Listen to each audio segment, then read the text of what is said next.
Greetings, fellow armchair Imagineers. BlueDragonFive here. And Jacob Wile, too.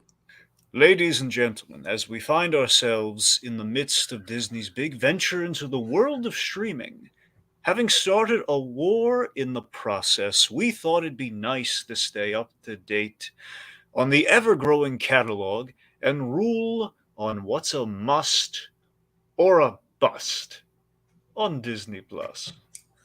And tonight we bring you Moon Knight, Episode 6 Gods and Monsters. Big finale time, kids. Yes, we finally crossed the finish line of Moon Knight, quite possibly the indefinite finish line, because much like the rest, with very few exceptions, with the exception probably being Loki, all these Disney Plus shows seem to be one shots that will then bleed into movies down the line. That's assumedly what's going on with Moon Knight. We don't know all the details. Let's just say it sounds like season 2, at least in the traditional form, will not be happening. But regardless, so this is the finale of their big kind of adaptation of Moon Knight. So Jacob, what did you think of it? Well, first off, howdy, Cinema Arts 87. Nice to have you here. Howdy. All right. Look, I like the series so far. I mean, honestly, I think it's up there with Disney Plus's best Marvel shows so far. I mean, it's definitely delivered probably a more succinct and better finale than some of the other shows have. But I mean, as you pointed out, like a lot of this feels like almost like a 4-hour movie, just split into 6 parts. Yeah, and I really buy into that. Hopefully, at least it does lead to more Moon Knight. I mean, nothing's been confirmed yet. Yeah, it's gonna be a real shame if this is like if we never see Oscar Isaacs again because he did such a great job in this role. I mean, especially considering that there's barely any other connections to the MCU in the first place. I know, which again, it's like fresh blood. It's like going back to 2008 again. It feels kind of special. Yep, there's no connections to the outside MCU except the dropping something that I didn't even notice, as you mentioned, the reference to Madripoor. Yeah, well, yeah. So there's actually ultimately there were 2 references to the MCU. Period. There was Madripoor, and there was the ancestral plane, which is reference to Black Panther. So those are the only, and again, 2 very spare, like kind of in the background, like. So again, like not really like big on the nose references too. So again, very spare and very small, and just like not really in your face, like connected. Yep, but I hope that doesn't mean like they're not gonna connect them to the later shows or anything. Like, I mean, except for those references, you wouldn't even be able to tell this show takes place in the MCU if it wasn't Marvel Studios producing it. I mean, honestly, the biggest Marvel connections they had were those QR codes, because apparently there's another QR code in this episode that takes you to a Kang the Conqueror comic. Huh. What do you know? So so that's the thing. Ultimately, yeah, I didn't even know about those either. So again, ultimately, I think if we're going to see Moon Knight again, just to kind of talk about it a little bit up front, I suppose, I think we're going to see Moon Knight in the in kind of our horror related stuff, like the supernatural horror related stuff. Because again, he'd be the mummy. We'd have him probably interact with Blade being the vampire, and then Werewolf by Night being the werewolf. He's the werewolf. I had no idea. I gotta be honest. Here's the thing. I know of when I think werewolf in the MCU, I think of John Jameson when he turned into like the lunar werewolf thing. I forget Werewolf by Night. I was never really into the horror side of the of Marvel comics. I'm pretty sure Werewolf by Night was a werewolf, and that's how Moon Knight was introduced because he appeared first in that comic. So don't quote me on it. It's gonna be. It seems like a really weird idea though if Werewolf by Night does not feature a werewolf character, right? Yep. Regardless, so here's how I felt about the finale. I thought it was a good finale. I enjoyed it. A lot of stuff I loved in it. I will say this though. I just couldn't shake it. Unfortunately, is that I still think I agree with you. I think this might be the most successful, most kind of full, kind of like probably. I'm not gonna say coherent because that sounds really like reductive, but it's some of the most like I think it stuck the landing most out of the out of the bunch. Probably next to probably WandaVision being the one probably under this, and WandaVision and Hawkeye are probably the best kind of told stories of the bunch, and then this. Where they rank exactly, I mean, Moon Knight's right now because we're just coming fresh off it, maybe at the top of it, but again, I won't go into rankings and such. My point being, here's what hurt it for me, just a little bit. Like, didn't take away at all from the story or the episode. Really, just kind of ate away at me. Is that I think, as a lot of people were reporting, I think it ultimately kind of came true. I think this episode compared to all the other ones was hurt by runtime. I think they got a little too ambitious. Like, we've been so well paced, we can have a shorter finale and tell everything we want to, and I think they almost did. But I think our third act is a little trimmed down more than it should be. I think we dipped into the ambiguity that makes Moon Knight really cool and fun, which I'm not knocking, but it feels like I think maybe we were a little too ambiguous with our ending, especially if this is going to be kind of like the end of our Moon Knight story until he hopefully, fingers crossed, pops up somewhere else. I think they were kind of like maybe banking on we really gotta make sure certain characters come back. Yeah. So just given the pacing and how much we crammed into these shorter run times, that kind of bugs me. My only kind of complaint really is that they build up Ahmed and then she comes back like at like the middle of the episode, and then she's dealt with by the end of the episode. I mean, the thing that bothers me with Amit really is there's kind of there's a with the third act and with all that action stuff, which I think the action's cool. I mean, look at our screenshot here. This is amazing. Look at this. As cool as all that is, I do have kind of a big logic problem with it that really kind of bothers me. And it's something that, on a rewatch, I don't know if it's going to get better or not, but there's like a big kind of hanging chad for me with kind of it's kind of like a let's blow, it's like a little hole in the Death Star kind of thing for me. I guess maybe just to kind of get it in there. Basically, if we have like a kaiju fight amidst our Egyptian gods here, which is awesome, but if they can fight and turn into kaijus and just kind of be sentient and fight each other without host, why do they need avatars? I think because they remember their avatars were like sent there to observe. I know within the human world.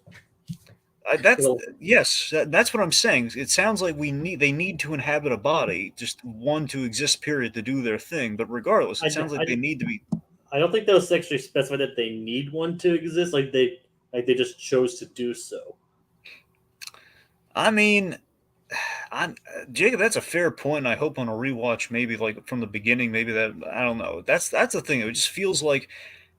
Ultimately, why does he need an avatar? And because it sounded like he really needed Mark, and he was outgunned. Khonshu was outgunned when he was going up against the Mitt, and I don't know. It just seemed a little weird when the gods can fight each other. Why do we need our avatars? Period. It's kind of logical. That kind of really ate away at me during the thing. Like, this is great, but why do we need our guys then? That makes sense. I think the logic ultimately might be that they can become kaijus because they, at this point, both have avatars. I don't know. It's with Ahmed, I thought it was because she is absorbing all the human souls at that point. Yeah, which that tracks. I don't know. Just honestly, the moment for me is when Khonshu was fighting her without being attached to Mark. That's when the logic broke down for me. That's when I started raising all these questions. Got raised for me, and it's like where the ambiguity maybe hurt things a little bit for me. But again, these are like the worst. Again, if this is like the worst criticism I have against the thing, we're still in pretty good shape. And I'll get to the other thing I got when we get closer to the end. But Jacob, we got some comments here. Anything you feel like sharing, or should we just wait? As Cinema Arts confirms, Moon Knight first appeared in Werewolf by Night 32 as a villain. Yeah. It's kind of funny that now Moon Knight's the more well known. Oh yeah. Between the two of them. And he says, I know this sounds weird, but it's not this is too much of a superhero show. I was hoping to be smaller, more psychological, and get into more horror territory. Well, to be fair, Cinemars, I think they dedicated episodes to those aspects. So I think there's a little bit of everything in there. And honestly, I kind of felt the opposite. I feel like we kind of saved the superhero stuff for the end, and we used it very sparingly because, we do have a whole episode, basically an episode and change dedicated to the psychological aspect, which we already kind of seeded through the beginning. Previous episode was literally called Asylum. Yeah, so by that logic, and again, we had like the whole, the episode before Asylum where we were in the Egyptian tomb doing kind of our mummy horror stuff. So I don't know. I think we had to balance a little bit. I don't know. Those sorcerer guys were pretty creepy. That's what I'm saying. Pretty scary. It's like you can tell influences from all over the place. Like obviously classic horror. There's the Raiders influences. Even a B movie version of Raiders with the actual Stephen Grant, which is the Stephen Grant from the B science. Yeah, the Tomb Buster, basically the Raiders knockoff. It was hilarious. Yeah. Yep. Yep, even though it actually is kind of sad why it came into why it's Oh, important. absolutely. I'm still I just absolutely adore what we do with the backstory there on him. Yeah, it's like oh geez, that's why. All right, so let's backtrack on the episode a little bit here. So we start the episode off with Haro and Amit. This is Haro's big payoff to what he's been doing the whole season, so we should talk about that. How do you feel about kind of Haro's payoff to finally resurrecting Amit? Like, well, it actually kind of well, I mean, like how so? Like, what do you mean? Well, I mean, so basically, when we kind of we see what Haro was doing while Mark Spector was, kind of being dead, or at least in kind of like the Duat kind of Sea of Duat, kind of purgatory thing. It's like, And he has Amit. His staff is uber powerful now, where he can basically do like basically use the staff in a massive scale to kind of that was a really cool scene, by the way. How like the one survivor of the bunch, like, you are a good man. and how the staff like morphed into it to the to her basically her form. Yeah, is that a crocodile or an alligator? I can't really tell the It's difference. considering.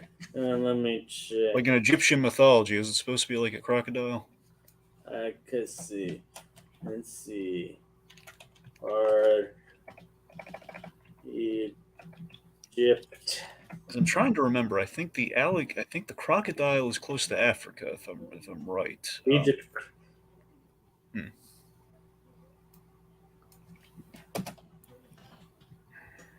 Okay, hold on. Most likely, considering Egypt is probably more based on a crocodile.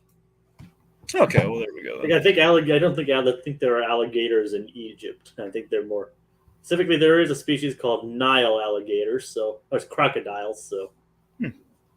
so I think so maybe I think I don't even think Ahmed in the original mythology is a crocodile. Though then again I might be completely. Okay, so you're saying it might be crocodile or no? I mean I think if anything she's probably inspired by a crocodile. Maybe she. But I said I'm not an expert on Egyptology, so Fair maybe point. Well, so I mean, but, I might even be mistaken regarding my whole being depicted as a crocodile in the first place. well, the point being something kind of reptilian and crocodile esque. Yes, I mean essentially crocodile, like in that family Crocodilia or whatever. She's a god Oh, regardless. She's a god regardless, goddess regardless, so it really doesn't matter. absolutely. Anyways, I just want to shout this out real quick. Cinema Arts, I actually know him under different names. So Cinema Arts says this is my buddy Kellen Rourke from the Geekvolution live streams. Hey, Kellen, well, welcome, man. We love having you here. Oh, nice. Yeah, seriously, But, Kellen's awesome, Jacob. This guy is very insightful. He's quite the rack on tour when we're talking, kind of pop culture, and mainly Marvel, DC and things of the like. Predominantly Marvel, I find. do you do Geekvolution or do you fans of them? Oh, yeah, like we're in the comments on the Geekvolution live streams. Oh, nice. Yeah. And also, Uh, we'll also come from that guy, but with minor spoiler with that guy saying if this gets season two, will Jake Lockley be the main personality besides Mark? Obviously. I would like to think so.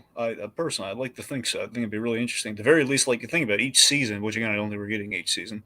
Uh, if we were to, at the very least, like I honestly, what I think it's doing, I think the next time we meet Moon Knight, probably not in a season two, but like in the MCU, like proper in a movie or something, or however we introduce him next, he will be Jake Lockley. Like we won't. I think we're gonna eventually, if we ever spend time with him, we'll peel back the layers and then bring Mark into it, and then maybe Steven and vice versa. But I think it's gonna be Jake Lockley as like our insight. He'll be like the New York limo, well, cab driver in this case, limo driver, but he'll be like the New York driver. Yep. I think that'd be a really cool way to reintroduce him. I think it's how we do it proper. And again, to homage kind of what worked in this show, like introducing it through a different personality. Anywho, sorry, with the Haro thing, what I was getting at, Jacob, is that so Amit chooses Haro to be her avatar, and I love that she chooses him because he is unbalanced. And this is why I love what Ethan Hawke I think gave his best performance in this episode when he basically did kind of a D'Onofrio Kingpin thing, which apparently, and this elated my heart by the way, apparently in an interview recently, Ethan Hawke said, some of his MCU inspirations, some of the villain inspirations were very much D'Onofrio's Kingpin, which it's like, oh man, he's pulling from the good stock. Good on you, Ethan Hawke. Good on And, you, Hawkeye. and now we actually have D'Onofrio in the NCU too.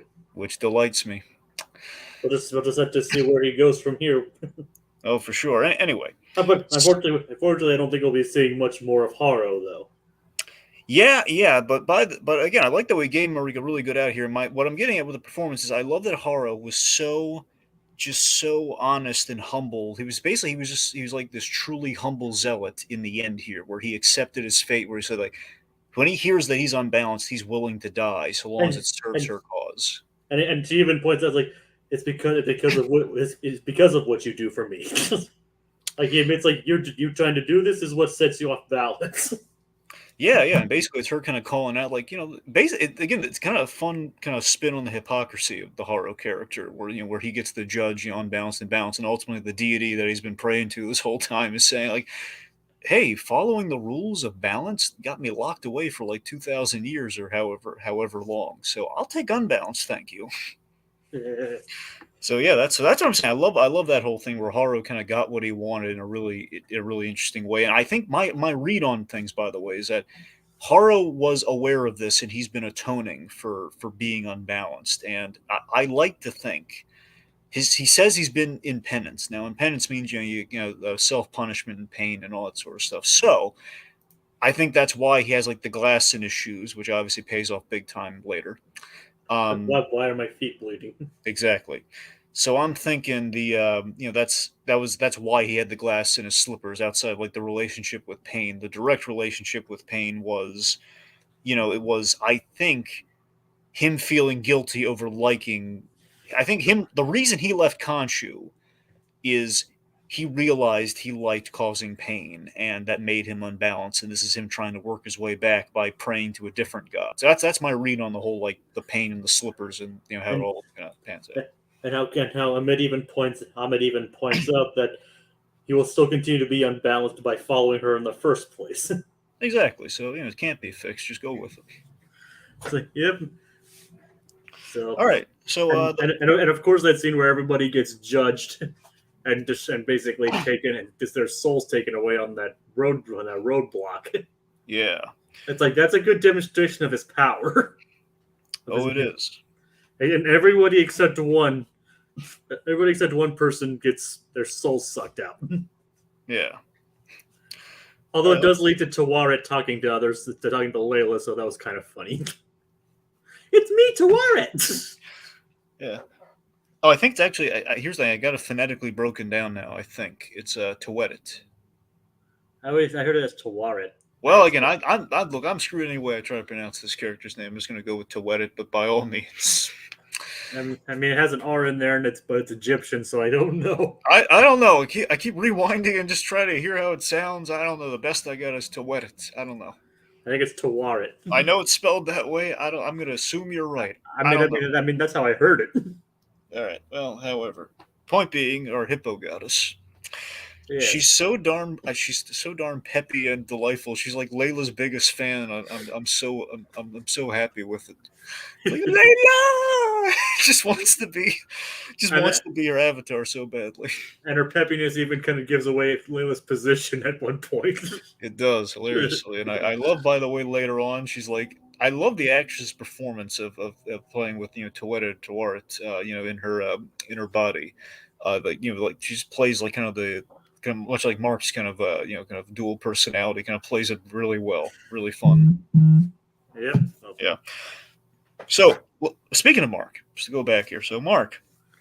It goes back, and so again, I was expecting Steven to get killed off and to be Mark and Jake Lockley, so my prediction was absolutely wrong in this case. But I gotta tell you, though. He gave up the field of reeds to go save Steven. Yeah, which is nice. I get that, because I love Stephen Grant. He was our big in for the show. He was the most developed character in the show. So I gotta tell you, it was I'm glad. I mean, look, I would have been really interested if we had Jake Lockley earlier in the episode, but you know what? I like Stephen Grant, so I'm glad to see him back anyway. A slice, and I really kind of feeds into the nice happy ending that we do have with those characters. So it's just nice that Mark, he basically, he has that really nice sentiment to him, the ultimate pep talk, where he says, "You're the only real superpower I ever had." Just adorable. Yeah, the question remains though, what exactly caused Jake Lockley to form? That is a really good question. My guess, if I were a betting man, again, mind you, I know nothing of Moon Knight, so there is probably a real explanation for Jake Lockley, but I don't know. Well, within the context of this series, of course. Yeah, in the context of this series, my guess is that Mark Spector might have gone undercover and he needed a personality and they just never went away. That's my guess. It's entirely possible. Either that, or I mean, just But, based but, on but, Steve. but really, then again, he did say he has no idea who this other personality is. I mean, honestly, I think what it could be is given how Steven was formed. I mean, maybe it was just he was watching like a detective show or something, and like, hey, Jake Lockley, like a private eye show. Oh, that's entirely possible. No idea. Anywho, But moving on. yeah. So point being, he went back, and kind of the idea that they found balance, like Mark, who found balance thanks to Steven last episode. He was able to go to the reeds, where Steven, on the other hand, he thanks to Mark coming back and giving the pet talk, basically accepting his trauma and everything. He was able to go, he was able to get the do over again as well. And Osiris apparently is a big softy who opened the gates for him. Like, okay, you're both balanced, you can go. I wish I actually got to see Osiris. I mean, I did study slightly study Egyptian mythology for a project in school, and I really like the design of Osiris and everything. Yeah. Yeah, I mean, again, I think it tracks. I think the idea is, they because they weren't both balanced, they couldn't be revived. So I think it's ultimately what the deal was there. It's yeah. Osiris. I hope we get to see more Egyptian gods down the line. Like, I would love to see Anubis. Yeah, Anubis is the biggie. We really got to see it. If you're going to do any Egyptian god, I mean, there are two biggies that we. You can't really beat Anubis, as you were saying. That's what I'm saying. You got Anubis and you got Ra. Those are the two biggies. And we can't do it without the sun god. Yeah.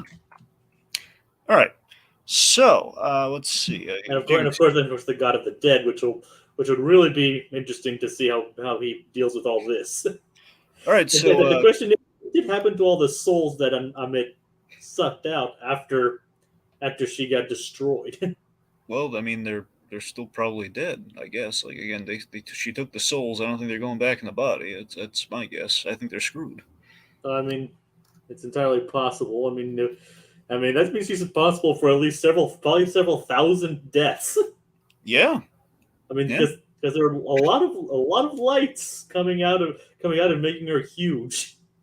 I'd like to think that was an homage to Ghostbusters, by the way, with the souls kind of traveling just the way they did. I like to think could be more raiders, but And it's also kind of like the state. She's not exactly Stay Puft Marshmallow Man. Yeah. To be fair, Raiders also didn't feature giant monsters in it either. No, it didn't. I mean, none of Indy features giant monsters unless you count the aliens from. Well, it still weren't giant. They were tall, I guess. Yeah, they were tall, but they weren't exactly supernatural either. So I still want to see Indiana Jones tackle Greek mythology and face a minotaur. I think that's the only way you could legitimately do a giant monster with Indiana Jones. Yeah, that would be nice. I think the closest they've ever gotten to that is one of the games like Fate of Atlantis, but I don't think there's even a monster in that. But I think that's the closest it ever got to mythology. All right, we got some comments here we should highlight. So let's see. So Cinema Arts, my buddy Kellen here, he brings up the fact that did you guys know that Echo was supposed to be Mark's love interest early on in development? I did hear that. I still don't know how that would have worked, but I did hear that. I think she was meant to be introduced in this before Hawkeye, but then things got switched. Well, I don't know if I buy that because Echo is very tied to the Kingpin, Jacob. So I don't know how that really Well, like I said, maybe they said that's early development. They probably just put that idea out there before they probably nixed it. Yeah, I think ultimately the line of thinking, if I were to speculate, would be let's make this stand on its own laurels versus tie it into other things. So if Echo is going to have any role in there, which, I mean, if anything, maybe it would have been a current girlfriend versus his wife. I don't know, whatever. However they were going to do it, they probably just figured let's not tie the shows together. Let's just let the show stand on its own.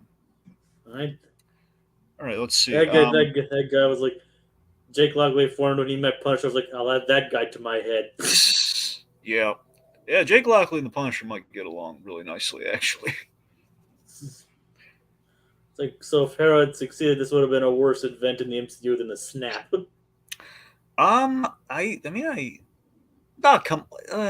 Because they're not coming back. Yeah, in that case, yeah, pretty much. It just would have been more massive, though. I mean, honestly, here's the thing: it wouldn't have been as sweeping and massive. But then again, all those people ended up coming back. But then again, technically, Hametz would have been just confined to most likely Earth. While Thanos was the entire universe. I know, that's the thing. So but yeah, that's the thing. It's a question. Well, if they're going to come back, but then again, it was Universal though, so it's more people. And that's not like Thanos didn't kill people regardless. I mean, he snatched people away, but he also just straight up slaughtered them before he did that too. Yeah, because you got to remember. I mean, Thanos did kill he killed roughly the same number of people Haro was in the process of killing here. So he's probably even. And then they have like the whole snap even before the snap because he killed like a lot of Asgardians, and he did kill like essentially he wiped out Xandar. So that's a lot of people. Yeah, he killed a lot of people. Yep. Well, he tried to wipe out Xandar. He didn't. I'm pretty sure he did, didn't he? Oh yeah, he did. I was thinking Yeah. I was only thinking of the first Guardians movie. So you're Yeah. right. Thinking that guy's like, Yeah, right, Ronan tried to, but Thanos did. like, right, there's the fact that's just a good point. But I mean, not to say that Amit's wouldn't have been catastrophic. Of Oh, course. it would have been. I mean, had it kept going, that's the idea. Is like all of his followers could basically do what he does with a touch. So I mean, they just would have moved on, and like who knows if he could have made more followers. I mean, the whole I mean, as Khonshu himself pointed out, like an empty world for your followers to inhabit. Yeah. Like at what point would you be satiated, basically? So speaking of Khonshu, let's talk about the reunion. I really love the reunion between Khonshu and I just love that Khonshu's in the middle of his little battle here, and he kind of he gets a little perspective when Layla like turns him down and points out how horribly abusive he's been to Mark Spector. And he doesn't exactly deny it either. No, of course not. And I mean, especially even at the end. I love how technically. Well, I'm going to jump ahead for a little bit. I love that technically at the end he didn't exactly break his deal with Mark and Steven. Yep. He's like, you'll leave the two of us alone. All right. I know, it's great. He didn't say anything about Jake Lockley. I love that. I love that loophole so much. I do. Like, I really do. Cinemart says, maybe it's because I'm already a big fan of him, but F. Murray Abraham is one of the highlights of this series. He was great as Khonshu, for sure. I just love how commanding his voice is as...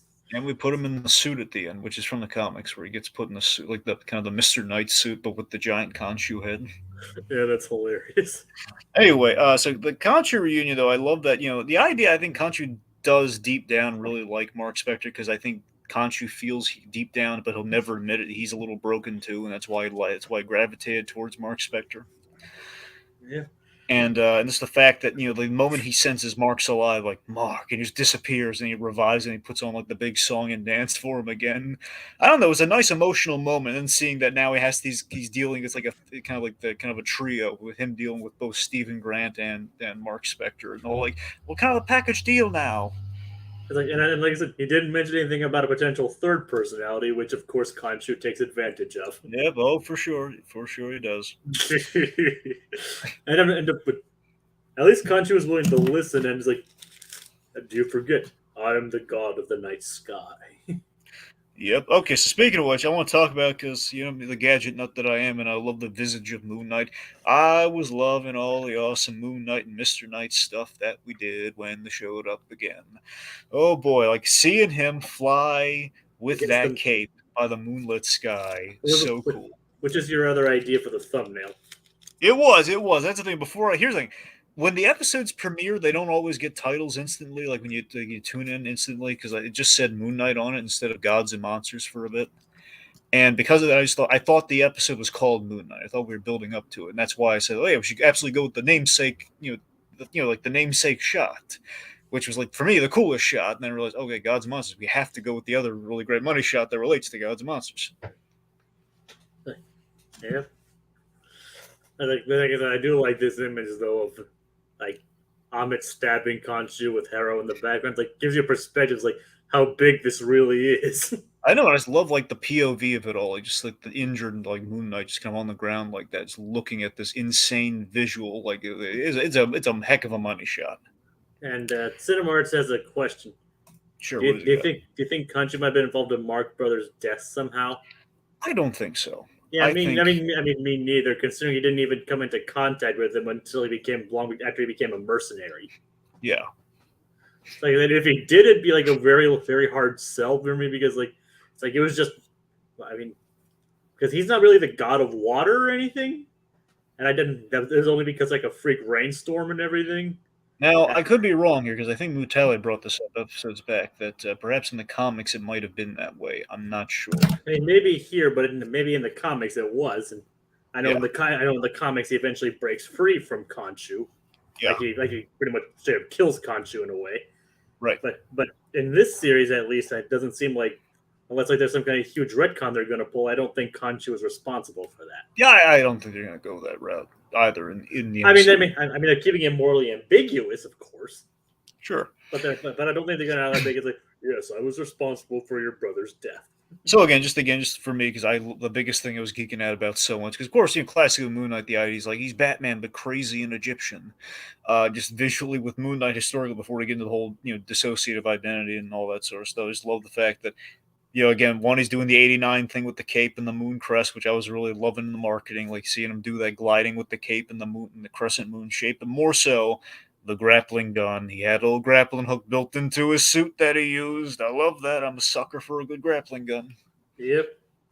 Also, and I love this when it popped up, but he never used them again, so he finally got to use them. Seeing Mr. Knight use the billy clubs. Yep. Good A old lot of fun.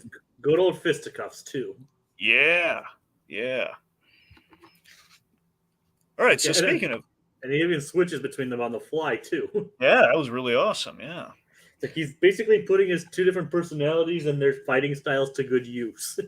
So, speaking of just kind of like, suiting up and everything, Layla, as we mentioned, she gets paired with Toerit, and just again, great acting on her with like kind of going between the personalities, but also the idea with her costume and everything. So in the comics, if I understand it right, and I could be wrong here, so her father in the comics was a character called the Scarlet Scarab, who was like a male version of what she's dressed up as here. I don't think she ever, like in the comics, like I think he had a son in the comics versus a daughter. So Layla's kind of an amalgam of Moon Knight characters from the way I understand it.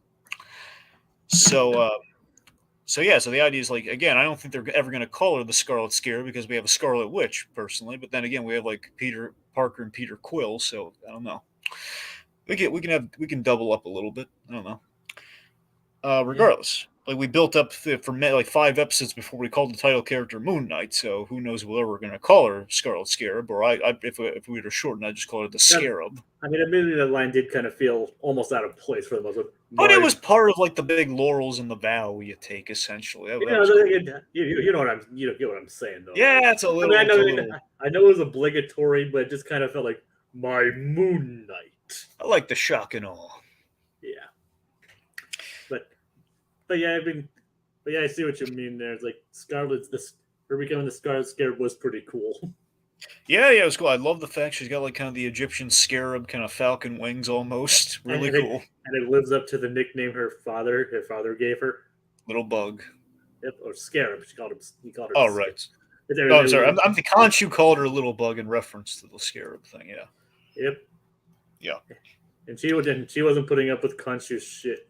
So I like that scarab ultimately, the little gold scarab that guided him to Amit and everything that essentially her father died over, if I understand it right. I love that she kind of adopted that symbol, and it's kind of her being connected to her father, and the fact that Toerit knew her father, and because she saw that, it basically confirmed her as a really beautiful mother. Her father went to heaven, or at least kind of an Egyptian, the reeds, went to the reeds. Really nice. Yep. And technically Mark did too, so he could have seen her. And maybe apologize. He could have apologized to him. Well, yeah, but he had places to be. I know. And that guy says in reference to the Moon Knight line, it's like, it's corny, but hey, it's fun, so I'll allow it. I'll allow it. Yeah. All right.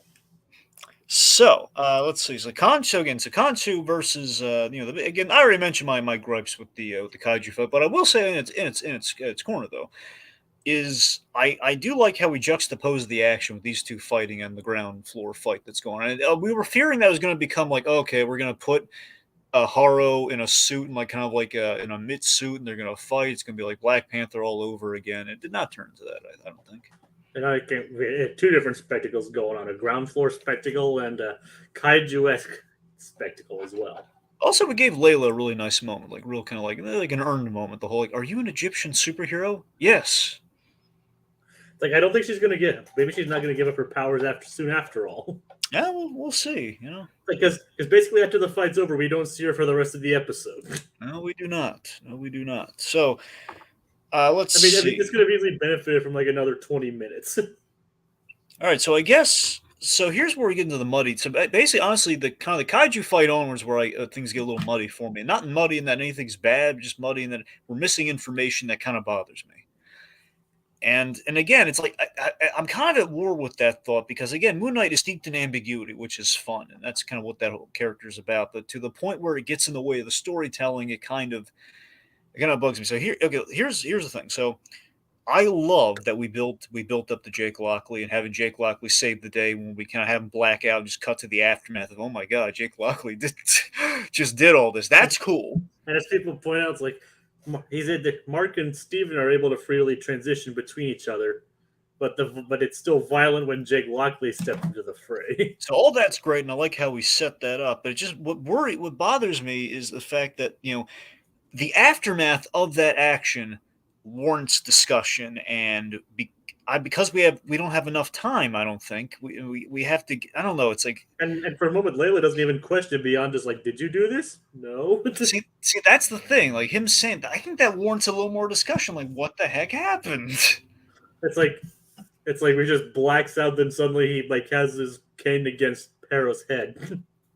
Yeah. So now that brings me to my next point here. Tell me, how did you feel about this? So okay, so we had we have this. I wonder why it's a big deal. Like we have like the classic thing we see in so many superhero things where we have the superhero in a position of like if he's going to kill the bad guy or not. And traditionally the hero does not. Now Moon Knight, we've established very clearly, Moon Knight would get along with the Punisher, and that he's not of a compunction with killing things. Usually Egyptian monsters and god monsters sort of things, but he doesn't have compunction with stabbing people with the moonerang. So Haro, Haro is the avatar of a very deadly Egyptian god. Khonshu's whole thing is like killing these things, and Mark Spector's like, oh, I got to do this to be free. Now, I understand he's breaking the loop of like, no, I don't have to do what Khonshu says anymore. But I mean, look, Mark, I get like you don't want one more body, but this one is like the important body. You probably should kill though. Yeah, I mean, I understand where he's coming from and trying to get the moral high ground, but Yeah, but of all the times to pick your moral high ground, I mean, you're really the bad guy who like did all this terrible stuff, and he's very dangerous. Now, here's the thing: I think it is, but I don't think it's explicitly said enough. I think because there's like a line to Layla somewhere in the episode at some point. I think I don't know between her and Concha, probably her and Tueta, where she basically says. Amit needs we can trap Amit in a human body, which implies to me what Layla should be saying in the scene is, no, Mark, don't kill him. Don't kill her. We can't put her in a statue. We have to keep her in the body. yeah. That's what I think it is, but they don't say that. See, that to me would provide the conflict of like, oh, I should kill this guy, but I can't. And then Jake Lockley kills him anyway. Yeah, which again would maybe bring about some consequence, and basically Amit would find a new vessel. But again, these are details we don't have, which kind of bothers me. And that's what I'm saying. This is where the ambiguity starts to get in the way for me, but does not compromise the fun and kind of the spectacle we have with the episode. Yeah, I mean, I guess we'll find out if we get another season, or maybe Moon Knight's future appearances. I'll be shocked if we never see Moon Knight again. I'm going to say that much. Okay, it'd be ridiculous if we. I mean, they always have the really silly out. If Oscar Isaacs really does not want to come back, the worst case scenario is he has a new. We say the new personality looks different. Basically, we recast him and just write it off as a new personality. Even if that wouldn't make a lot of sense. Which again would not be ideal, but I'm saying that's the most manageable version of if Oscar Isaacs for some reasons. I do not want to get tied down with another franchise. I just can't do it. Well, I mean, I'm not really sure how that would pan out. Yeah, I have no idea. I'm just saying it seems like ridiculous. They do a Moon Knight show and then your lead guy says, I don't want to do it anymore. And like even the director of the show is like it wouldn't make sense not to do another season. So my guess is like either it's like it might be like a whole publicity thing. Yeah. Or like it's like like, of course, there's going to be another season, but they're just not allowed to reveal it yet. Yeah, again, Or maybe he's going to appear in other stuff, and they're obviously not going to reveal that yet either. all right. So to the episode stuff before we hit back on the Jake Lockley stuff, just um, so the biggest issue I have though with the episode, I mean, outside of the kaiju thing, which again, it's what it is. I just personally, I'm going to say it. I just didn't really get it. I think we had too much ambiguity where when we got the bloody footprints. I get what the bloody footprints means. I understand that. That's basically like that's the proof in the pudding. That's the smoking gun. Like, hey, Haro, you are this. Basically, what we're saying is like, no, you are not an actual therapist. This is an illusion of some kind. Now, I get that, but we don't know. And what bothers me is, well, whose illusion is it? Because we see a different hospital that Haro is in, and I don't know if that's like in the aftermath they committed him to a place or if he's been there the whole time. I don't. This is what I'm saying, Jacob. It's getting a little kind of like getting lost in the wires here in the strings of it all here. Like, so we stop the bad guy, he makes a choice, and then we go back to our kind of our asylum, and like, what are we saying? Yeah, I'm trying to. I'm open to anyone to explain it to me, especially folks in the comments. Please tell me. I mean, I think what was happening was like the whole asylum thing when in the original version was for Moon Knight, for obviously Mark and Steven, that was like legitimately in his head, as the god's way of him balancing his scales. Yes. And this is like then Hyros was like him legitimately being in asylum, probably like after what happened and having a god confined into him. Sure. And again, that's one thing. It's just the middle. Yeah. I mean, and he did seem like he did have a lot of his functions, either that or just like either that or Amit was talking for him at the end of the episode. So that's pretty much what I'm going. Yeah, I don't, but that's the thing. I get the aftermath. Just the middle is where I'm lost. That guy says, I see it as aftermath. Right. And he says, oh, I'm sure they'll get Oscar Isaac to come back some way. Yeah, they got it. I'm sure he's going to come back. Like, I think it's going to be like how we're doing, like Falcon for, like Falcon Cap for, the Captain. We're giving him a Captain America 4. I mean, I could see us at most doing a Moon Knight movie, at least like putting him in Blade or something. Like, he didn't like it. Even the director says so. Like they should do another season. Yeah, I mean, I'd be down for another season. Just it's a question of if it'll happen. But like I said, maybe they just can't. Maybe they're just unable to reveal anything. Yeah, that's probably ultimately it. Yeah. I mean, they're already planning a whole bunch of other stuff. So. I know one thing. I would just love it if Daredevil got to meet Moon Knight. That would be like heaven for me if that could happen. I mean, maybe they're just not doing anything right now. Not announcing anything to like take away from Doctor Strange or whatever. Oh yeah, because right now Feige's probably planning it out like the next 10 years. Like, okay, well, here's what happens. Yep, Feige's a busy guy. That's the thing. You gotta remember, now we have insurance for if we do get rid of the old guard, we have a bunch of like unfolding over our Netflix heroes. It's like, okay, well, we got Daredevil and Moon Knight finally, and She-Hulk, which basically is the big connecting point for everyone. So yeah, we're kind of covered for that's at least 5 years right there. Yep. It's like Feige's also working on a Star Wars movie, so yeah. So it's like he has his hands full. All right. So I mean, ultimately, again, while I'm a little lost on like, hey, right after the battle, like we kind of basically. Cinema Art says that I think Oscar Isaac talked about various characters that like Moon Knight to interact with in interviews. But was that before or after he said he doesn't know if he wants to do it again? That's probably. I imagine it was before, but I don't know. Well, as I keep saying, we'll find out. Yes, we will. Okay, so while I'm a little lost on the transition from hey, we've ended our big battle. Mark Spector says, hey, honor the deal, Khonshu, and of course Khonshu finds the loophole as he tends to do. But the interview came afterwards. That's a good omen then. Okay, it sounds like Oscar Isaac's sticking around, so that's good. Maybe they said maybe he's just like as I keep saying, maybe he's just not allowed to say anything, like an NDA or something. Yeah, that sounds about right. Yeah, because they keep on like have like a sniper rifle point at all these little scope point all these MCU actors and directors. It's like, say something, I dare you. Like pull a Tom Holland, I swear to God. I love to think that every time Tom Holland does an interview, and of course when he gives that eventual spoiler or something, you hear like a little shot go off, but like he misses them.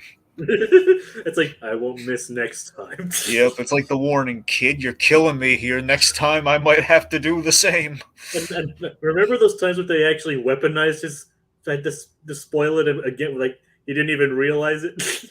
Yeah, It's like they like weaponized, like, oh, he spoiled it and didn't even know it, and they just used that as the marketing, basically. yeah, yep. That was hilarious. Good times. Good I times. just love that Marvel gets so nervous with Ruffalo and Tom Holland just cracks me up. Like, he's surprisingly silent on She-Hulk. Well, yeah, because they know what the risk is. Because literally, Mark Ruffalo is is in more trouble than Holland because literally he accidentally you heard about this, didn't you? Like he accidentally streamed like the first act of Thor Ragnarok. Not right. I think I heard something along those lines, but Yeah, like I mean, it didn't like full on. They had like they played the audio or something. Like, he basically had like his phone on recording it. Like someone from the literally almost like you hear like thing like when in plays we have like the playwright or someone representative of the playwright is always watching the show. Essentially, a lawyer or someone from the MC, like someone working for Kevin Feige, essentially, like literally came up to him and said, "Turn your phone off." Just hilarious. Just oh god. and he's about to say half of everyone died as well. If I remember that, I mean, basically, well, then again, basically everybody who knew the story of Infinity, the original Infinity Gauntlet, knew that. Yep. So that wasn't new. That wasn't exactly news. Right.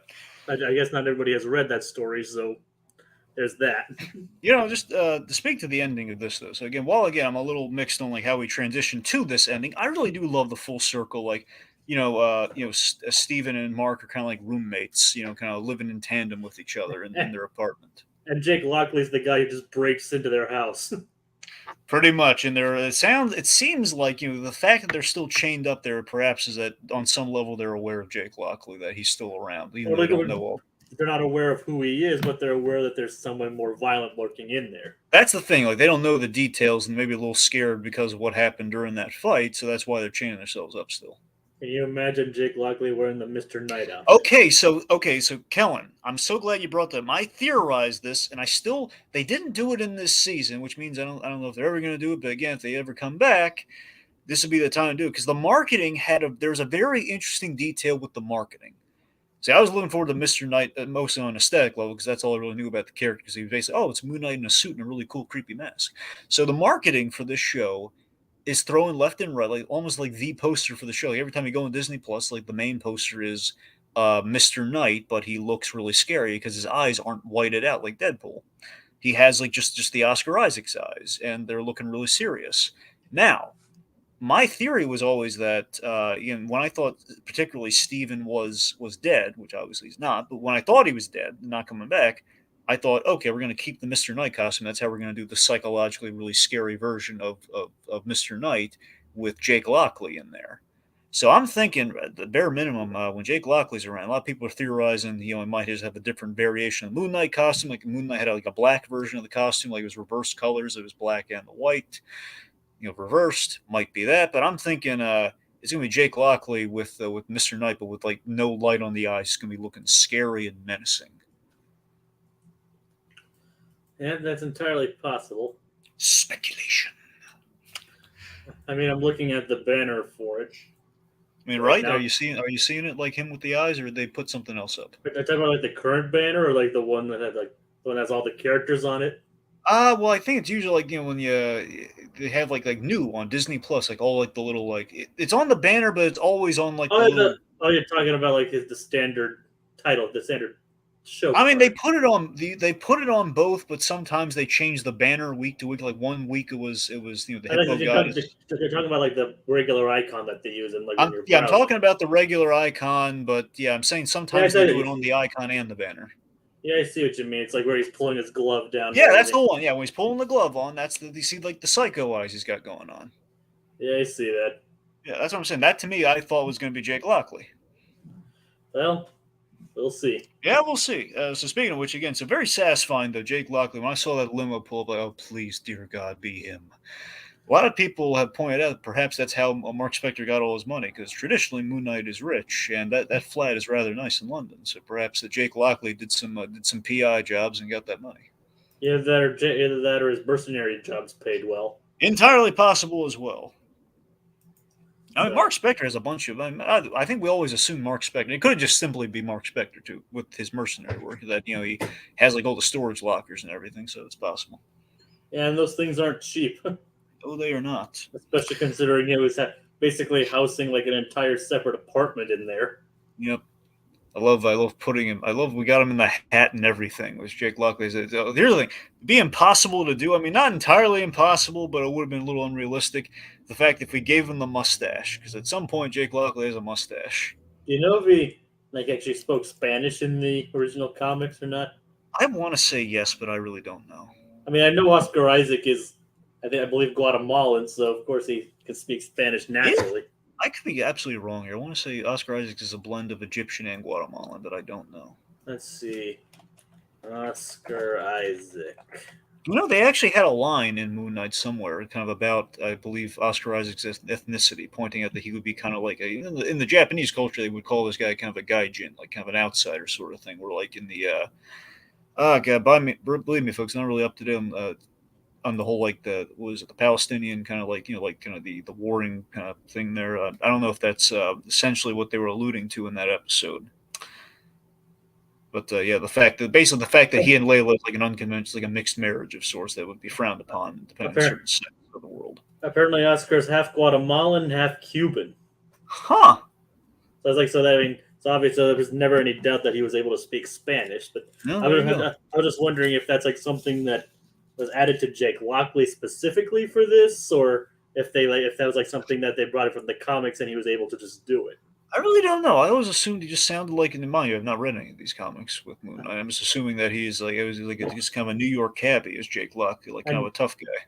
And I wonder if he's actually able to speak English as well. I mean, he spoke Spanish, so I don't know. Well, do you mean like the whole like the kind of the English like English British sort of thing, right? Like, what I mean is like obviously there's Mark Spector with the American and basically him and Steven both speak English. Yeah. But Jake Lockley speaks Spanish. Mm-hmm.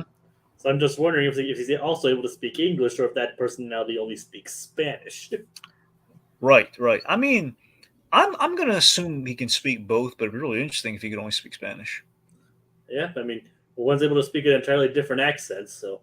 Imagine this. Imagine that one personality. I'm saying for practical reasons, it's probably going to be a bit where if they were to interact again, like in the reflections, like they had done before, it'd be like, excuse me, who are you? And he's speaking Spanish, like, come again. Ugh, I'm Jake Lockley. Where he's probably going to do that. Otherwise, it'd be like a gag of like, oh, I can understand him. Can you, Mark? I don't speak Spanish. I don't know. Like that would be kind of interesting if they did that, but like I said, maybe it was just something they did for like to put it in there, maybe for a comic. So the comics, if he actually does that in Spanish, we do know Stephen Grant is multilingual. He can speak French, so perhaps he can speak Spanish as well. So perhaps he would translate between Mark and Jake Lockley in conversation. That'd be kind of funny. That would be kind of interesting, but like I said, we're probably spending too much time on the whole Spanish thing. Well, we're at the end, so let's just read off any final comments. Like that guy says, if they do a season 2 and Jake Lockley's one of the main personalities, it'd be funny if he ran a whole private investigation thing. Wouldn't it be like? Here's the thing: Moon Knight itself in season 1 was very self-contained, but can you imagine? I don't think they're ever going to do this, but can you imagine if he ran up against Jessica Jones? Oh, it'd be so good. It'd be brutal. They'd both be brutal together. Yeah. And Cinemark says, can you imagine anyone else playing Moon Knight? I remember back when a lot of people wanted Shia LaBeouf to play the role. I think that's mostly them joking because Shia LaBeouf was crazy. It's like, well, probably that, but I don't think. I mean, honestly, I don't know who else could play Moon Knight at this point. I mean, again, in the past, I think if we were going way back in time, I think people just after seeing Split would probably say James McAvoy. They'd probably throw him out there, but but at that point, he was also in the X-Men series as well. That's the thing. I mean, I could throw like people who've gotten other roles, like Henry Cavill, for example. He might have been a good Moon Knight, but Yeah. And then again, also Superman at that point as well. Yeah, that's what I'm. Yeah, so I don't really. No one comes because again, I don't really have like a deep connection with Moon Knight outside the visuals, so I can't really speak to who personality wise could be that character. It's like I mean, I'll tell you. Actually, there is There's one guy I could actually, one of my go-to guys I could probably throw at him. Matthew Reese. Matthew Reese could probably do it. Who is he? Matthew Reese. I'm trying to think. Did you ever watch Infinity Train? I watched the pilot. All right. What about the Perry Mason show on HBO? No, haven't seen that either. You ever see the show The Americans? No.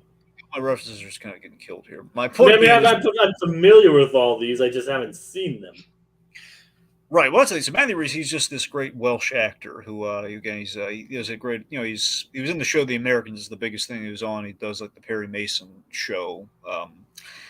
Yeah, no, his point being, wait, I know where you might see him from. Oh, did you see It's a Beautiful Day in the Neighborhood? No. Oh man, that's the go-to. But Yeah, I know. Like I said, I'm familiar with all these. I haven't watched them yet. For the kids out there, he's Lloyd Vogel. They bring that out too. Yeah, so he's Lloyd Vogel in It's a Beautiful Day in the Neighborhood. I love that actor, and he's Welsh in real life, so he could basically be your Stephen Grant, he could be your Mark Spector, and he's versatile enough. He could, given what he did in The Americans, because he's always playing he's going undercover a lot in that show. He could absolutely be Jake Lockley. Plus, he speaks Russian, which I'm not saying Jake Lockley be Russian, but And that guy has his own fantasy casting as Moon Knight. Danny DeVito's Moon Knight. Way to go. Can you imagine? Not really, but it'd be funny. I wonder who Danny DeVito would play in a Marvel movie. I'll throw you a different It's Always Sunny in Philadelphia cast member, though. Charlie Day. That'd be an interesting Moon Knight. Yeah, I mean, he would be. See him get him in the MCU shape, he'd never do it, mind you. Like seeing him in this episode, the guys go to Egypt and fight a god. Yep. But seriously, who would Danny DeVito play in the MCU? Honestly, seriously though, who actually would be the perfect Moon Knight though? Who honestly the biggest go-to, who actually really should be the go-to for Moon Knight outside of Oscar Isaacs. Rami Malek. Rami Malek would be perfect. Nice. Yeah, he should actually be the go-to guy. He'd make a good villain for the MCU for sure. Oh, of course, he'd be good for anything. He'd be good for he'd be good for anything. Yep. I mean, I have yet to see it yet, but I heard he made a great villain in No Time to Die. He was, the writing kind of failed him in the third act, but he was a good villain. He had a really great introduction. Actually, you know what? I'm gonna throw this out there. I never thought about putting him in this role before, but you know what? And of course, there's his performance as Freddie Mercury. Well, yeah. I gotta tell you, he would actually make a really good Doctor Doom. I've never considered him for that, because obviously when I think Doctor Doom, my go-to, who's already taken, unfortunately, is Mads Mikkelsen, who he's been in Doctor Strange, so that's a no-go. Caecilius or whatever his name is. Yeah, Caecilius. I know you got it. Yeah. And Mr. Doctor. Yeah, he's Mr. Doctor. So he would always seriously. He was always my go-to when I was thinking the year before Doctor Strange, when that Fan Four Stick movie came out. I was like, man, if we could get the Fantastic Four right, here's who we should cast. And of course, the first casting choice was Mads Mikkelsen as Doctor Doom. That would be perfect. And Doctor Doom could easily have his own movie. Oh, of course. That's what I'm saying. Honestly, the way I'd love to see a Fantastic Four movie go is have Doctor Doom as your lead character, which then bleeds into the Reed Richards relationship, and that's then basically you tell the origin through the perspectives of these two guys who then meet each other in Act 3. Yep, we're getting into speculation for other series at this point. Okay, so that brings us to the end of the movie. And it's kind of funny that you bring that up though, considering John Watts has officially left production of Fantastic Four. Yep. So I want to thank the folks for tuning in. Or Doctor Doom should be played by an unknown. I mean, that's always an option we need to do more of. I mean, it worked for Christopher Reeve as Superman. It can absolutely work for any casting. And then not necessarily unknown, but Robert Downey Jr. wasn't exactly a household name when he was cast as Iron Man. Yeah, he was kind of the dented household name at the time. But now, now, oh god, he was the name brand. Exactly. He basically helped shape it into what it is. Yeah. All right.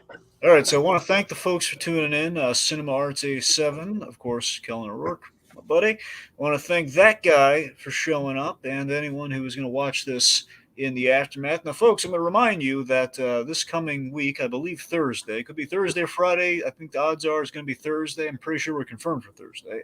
We are doing we're going to do a full Moon Knight. We're going to basically kind of a retrospect. Well, not I forget what we call these things. Not like not a recap or a retrospective. We're going to go through all 6 episodes, kind of a highlight reel of the 6 episodes, and kind of talk about it. Break down the full season with a super Moon Knight fan, Jacob Gulliver, who loves Moon Knight. So we're going to see what he thought about the whole season after we had him on for the first episode. So that's going to be basically we're talking about all the episodes again on Plus and Us. Then I wonder how he liked Doctor Strange, or is going to like Doctor Strange. I know, yeah. Unfortunately, poor Gulliver. I don't think he was able to see it in theaters. He's gonna have to wait for it to come on either Disney Plus or home video, which is tragic for him because he's usually the biggest thing. Jacob Gulliver is, folks, is he is the Doctor Strange aficionado.